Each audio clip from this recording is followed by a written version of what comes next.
Bien, primero saludarlas a las mejores estudiantes de la mejor especialidad de este colegio. Quiero decirles que vamos a hacer una revisión de la guía de Historia de la Educación Parvularia y sus precursores, de manera que podamos avanzar al siguiente contenido que vamos a continuar viendo a través de estas guías y clases en línea.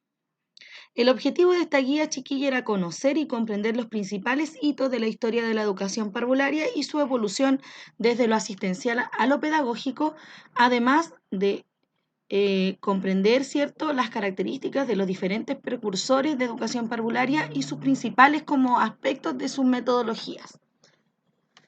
Bien, la idea de esta corrección es que ustedes puedan tomar apuntes en sus cuadernos de manera que puedan registrar las respuestas correctas.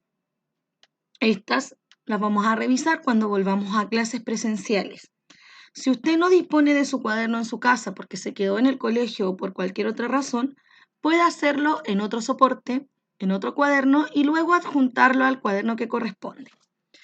Muy bien, vamos a partir revisando los términos pareados, ¿cierto? Aquí casi todas ustedes acertaron correctamente en varias partes. Pues bien, vamos a ir revisando. El siguiente orden, número 16, ¿cierto?, corresponde a párvulo, niño o niña menor de 6 años. Siempre que hablemos de párvulos nos vamos a estar refiriendo a esta edad. Luego, activa el desarrollo de cada niño, especialmente si se relaciona con sus experiencias previas. Vamos a estar hablando de aprendizaje. Nivel educativo, donde se pueden visualizar niños de diferentes niveles. Muy fácil. Nivel heterogéneo, cuestión que también vimos en clases, ¿cierto? Es decir, cualquier nivel que tenga más de un nivel educativo o más de un desarrollo en conjunto de ese grupo de niños, lo podemos llamar nivel heterogéneo. Luego, número 3, implica cambios en los estadios o etapas del niño o niña, permite la organización y diferenciación de los niños en la medida que crece. Vamos a estar hablando de desarrollo.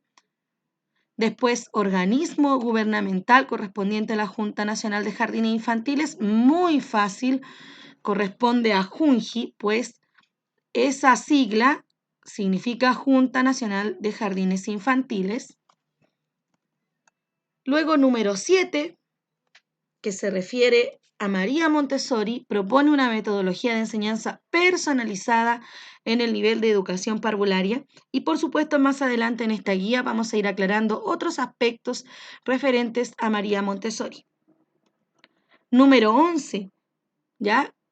Correspondería al número 11, donde dice, comprende entre las edades de 3 meses a 3 años y de 3 a 6 años. Vamos a estar hablando de ciclos, ¿ya? Número 5, personaje importante de la educación que viene a nuestro país a colaborar en la educación infantil y en la formación de educadoras de párvulo. Vamos a estar hablando de la señora Leopoldina Malushka. Número 15, muy fácil, formadora, modelo de referencia, diseñadora, implementadora y evaluadora de aprendizajes. Estaríamos hablando entonces del rol de la educadora de párvulos, que también tiene mucho que ver con el rol de ustedes, ¿sí?, como educadoras. Número 14, marco curricular de la educación parvularia, bases curriculares. Número 8, señalaban la importancia del cuidado hogareño, el canto, usaban materiales en desuso. Muy fácil, las hermanas Agassi. Número 17, personal que colabora pedagógicamente en lo asistencial, en el trabajo que se realiza en la sala de actividades. Ustedes, chiquillas, la técnico, ella colabora pedagógicamente y también en el trabajo asistencial. Lo hemos conversado en clases, ¿cierto? Y vamos a ir haciendo cada vez más trabajo pedagógico para que ustedes sean un aporte pedagógico dentro del aula y no solamente en lo asistencial. Luego, número 9, permite en algunos casos organizar a los niños, correspondería entonces a nivel educativo. Número 13, una de las instituciones preocupadas, ¿cierto?, por impulsar la educación y principalmente surgió para preocuparse de la alimentación de los niños, estamos hablando de Integra. Número 10, los centros educativos pasan de ser lúdicos, ¿cierto?, a ser reemplazados por trabajos de lápiz y papel, copiar letras y pintar dibujos sin salirse de la línea. Estamos hablando de sobreescolarización. Estaríamos hablando, ¿cierto?, del número 10. Número 6, muy fácil, cuando ustedes vean la palabra dones, va a ser siempre Federico Froebel.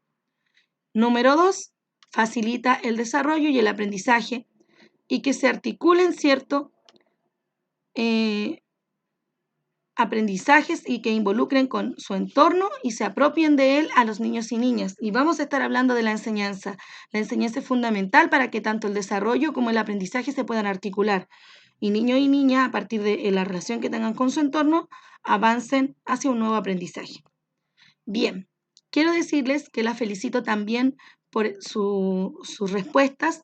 Han sido algunas muy certeras, muy correctas, se notó que investigaron. Y también quiero felicitarlas porque están entregando y están estudiando lo que estamos enviando a sus casas, cada una con su dificultad, pero para ir mejorando y ser las mejores profesionales. Vamos con el ítem número 2. Aquí había que señalar hechos históricos. En general, chiquillas, sus respuestas estuvieron muy buenas. Los problemas estuvieron en que algunos hechos no eran correlativos. Por ejemplo, ustedes partían hablando de, no sé, de lo que pasaba con los aymarás, y luego empezaban a hablar de que en 1970, luego se devolvían al 1900, y la verdad es que la pregunta habla de una evolución, por lo tanto debía ir desde lo más remoto hasta lo más actual.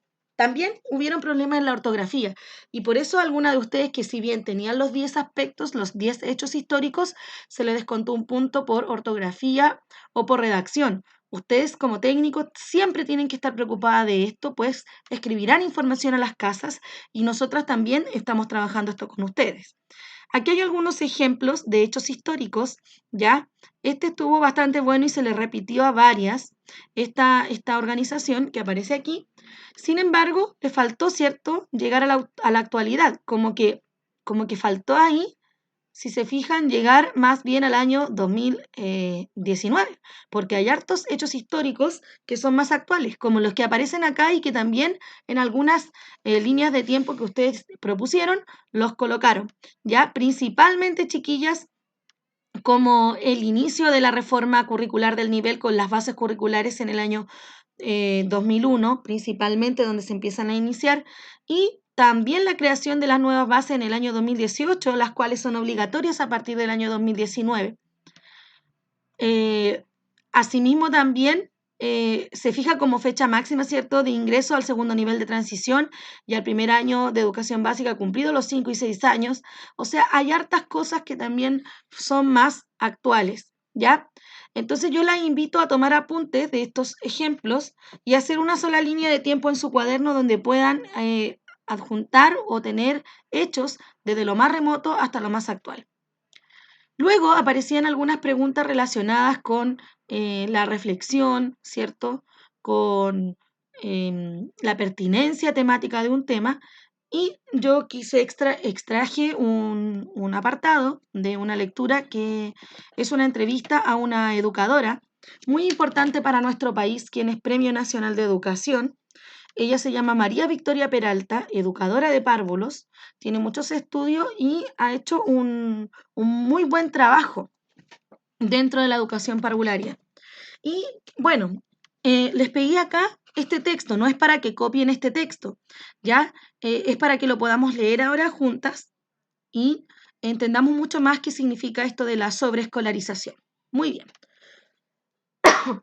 Dice, una educación inicial de calidad es fundamental para el desarrollo futuro de un niño o niña, como bien lo han expresado diversas especialistas en este extenso, pero no menos importante debate en torno a la reforma educacional. El problema cuando definimos qué es lo que entendemos por calidad de educación parvularia, porque si bien estamos de acuerdo con la necesidad de bajar la cantidad de niños por educadora, mejorar condiciones laborales de quienes se desempeñan en el nivel y aumentar el tiempo de planificación, entre otras medidas, nadie ha dicho o ha hecho hincapié en uno de los problemas fundamentales de la calidad de la educación, no solo en Chile, sino que también en Latinoamérica, sobre la sobreescolarización. Bien, aquí me voy a detener. Muchas de ustedes seguramente investigaron esto mismo y lo pusieron en sus respuestas como un copy y page, es decir, copiaron y pegaron. Y la verdad no se manifestaba en sus respuestas que efectivamente entendieran qué significaba esto de la escolarización o de la sobreescolarización. Vamos a continuar.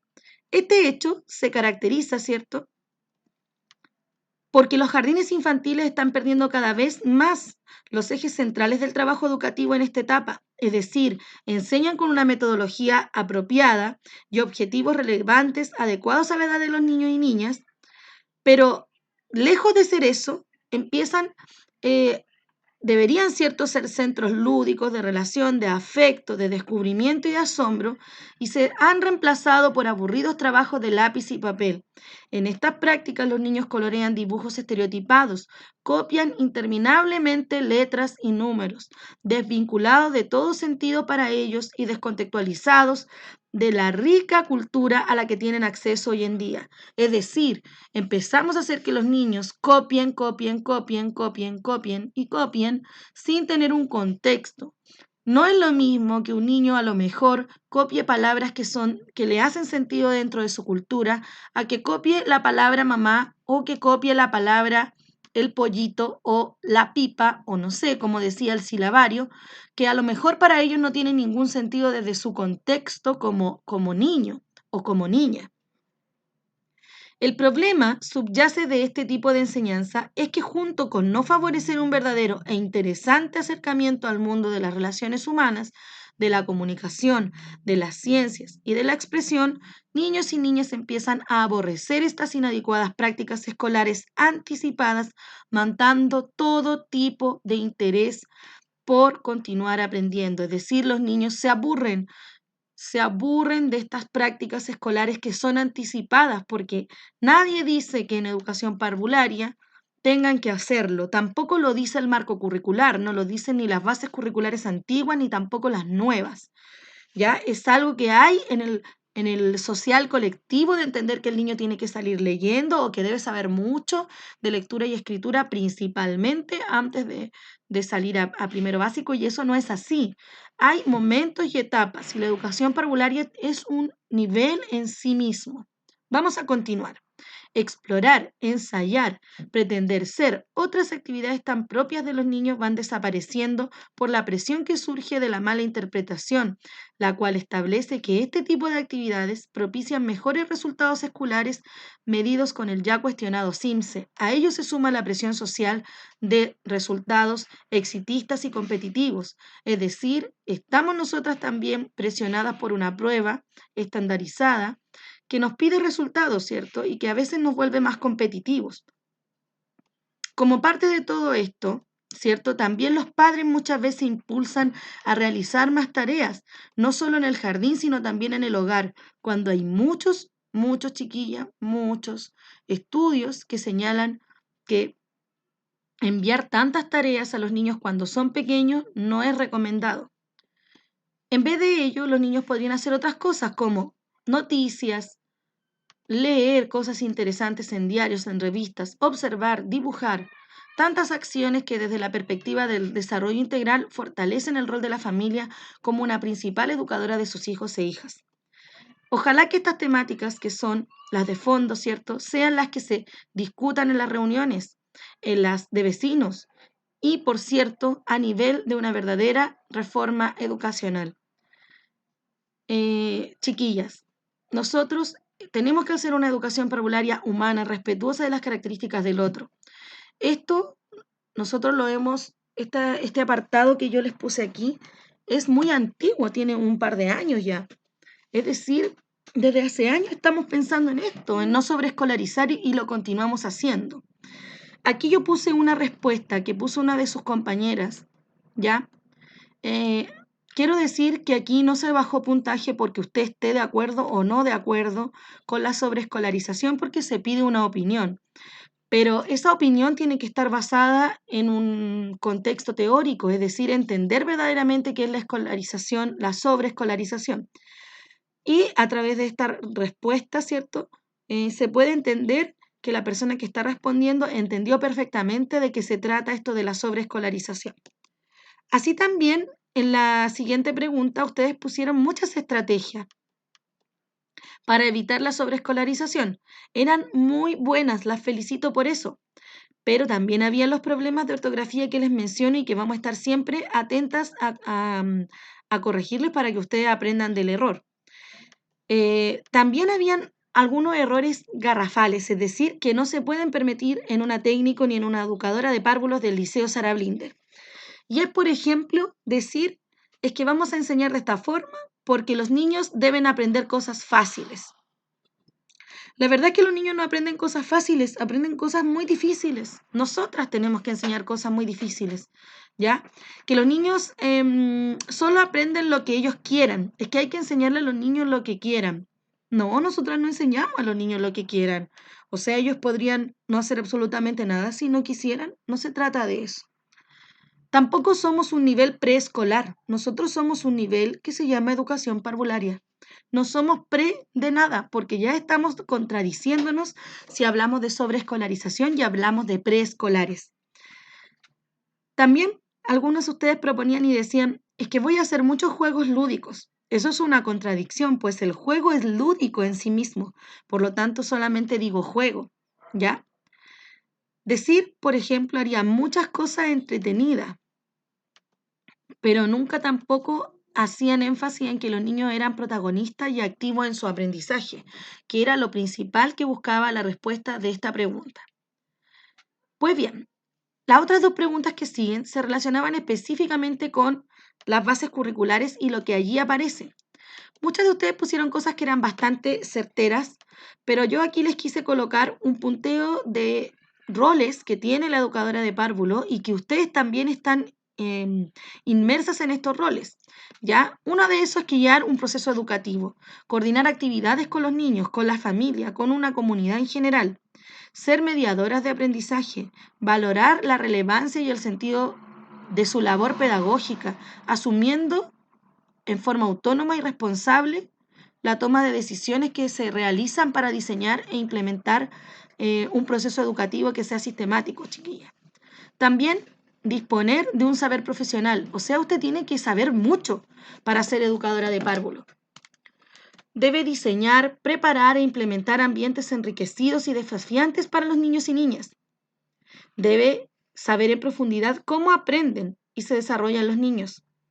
Entender que el juego es importantísimo en este proceso y que las actividades lúdicas también lo son. Debe liderar equipos pedagógicos.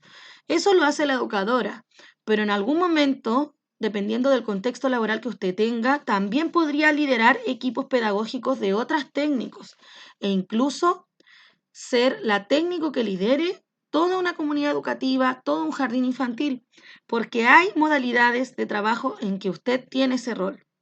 Y establecer un trabajo inter y transdisciplinar dentro y fuera del establecimiento.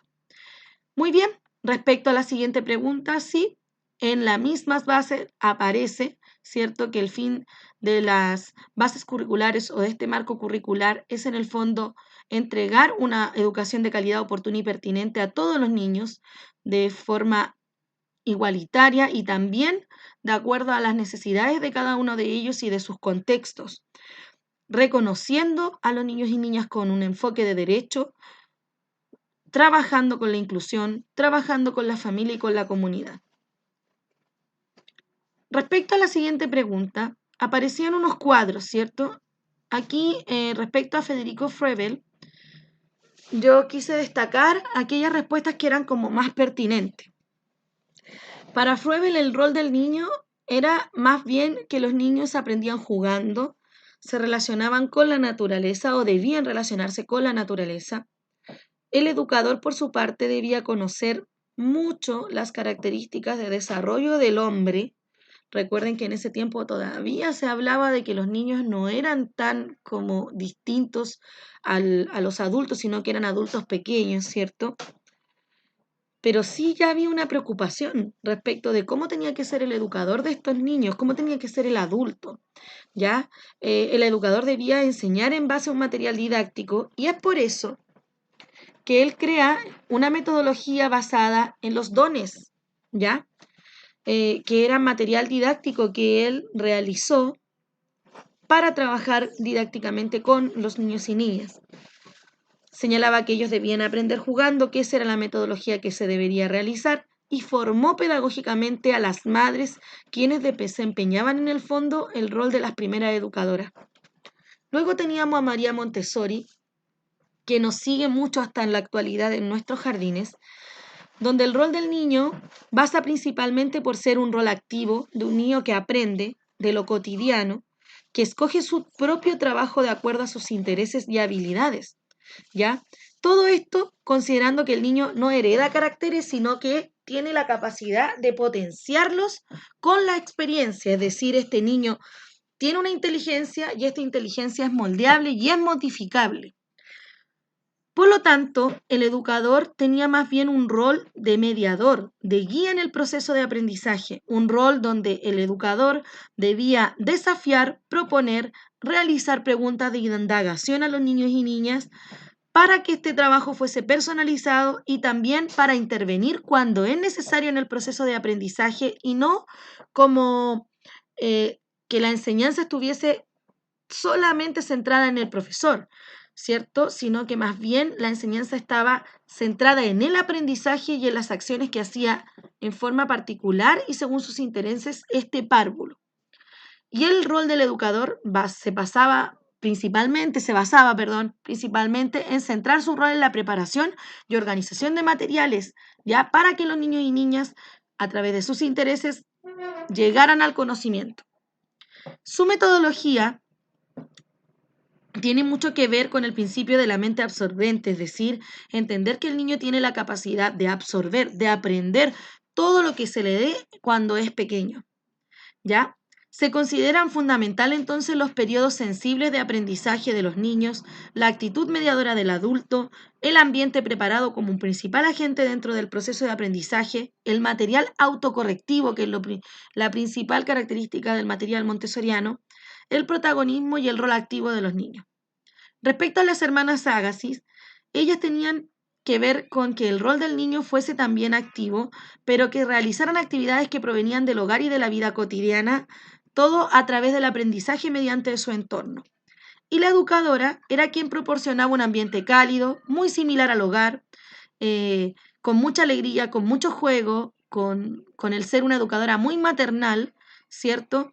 Con muchas rutinas y con muchos cantos. Y su metodología principalmente pasaba por cultivar el lenguaje, por el canto, por desarrollar el ritmo corporal y por realizar un ambiente educativo y hogareño con los niños y niñas, porque se creía que así aprendían mejor. También utilizaban material didáctico basado en el reciclaje y en la utilización de materiales en desuso, y algunos de sus recursos pedagógicos se les llamaron baratijas, porque estaban construidos con materiales en desuso.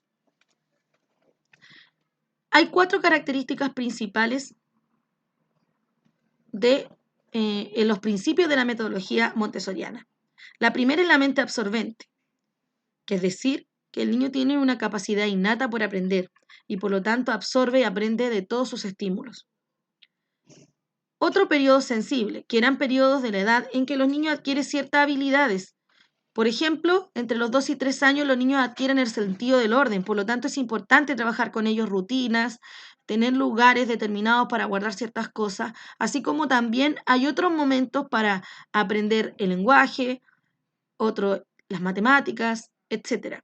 Esto no quiere decir que pasaron los 2 y 3 años y el niño no pueda aprender el sentido del orden, muy por el contrario. Significa que luego también lo puede aprender, pero que es más propicio, es más sensible a aprenderlo en esa edad.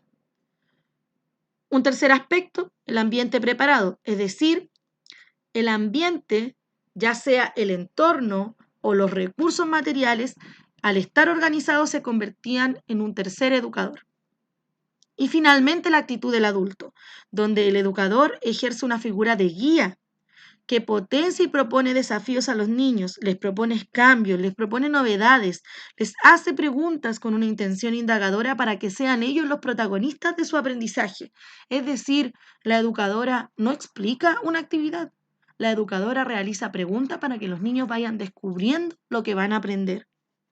Y finalmente las características del material montessoriano. Esta fue una de sus respuestas y estaba bastante bien, pero había que completarla, principalmente con la característica de ser autocorrectivo, que como les decía es la principal característica del material montessoriano porque el niño lo puede ocupar por sí solo y solo se da cuenta si está bien o está mal lo que está haciendo porque aprende del error. ¿Ya? Es autónomo, permite que los niños y las niñas trabajen de manera independiente y respeta su ritmo de aprendizaje y es analítico porque les permiten ir aprendiendo en forma acumulativa. Chiquillas, quiero decirles que me siento tremendamente orgullosa de ustedes por todo el trabajo que han hecho. Sigan así y demuestren este mismo trabajo con sus ramos de la formación general. Yo sé que ustedes pueden. Somos una gran especialidad y en cuanto nos volvamos a encontrar, vamos a hacer cosas mucho más maravillosas que las que hemos hecho hasta ahora. Espero que les haya quedado mucho más clara la guía. Tomen apuntes en su cuaderno de las respuestas correctas para que puedan estudiar para más adelante. Estén atentas a la página del liceo porque vamos a mostrar algunos otros videos porque tenemos que ir avanzando en el contenido, en la planificación y en las bases curriculares. Un abrazo a todas, saludos a su familia y cuídense mucho.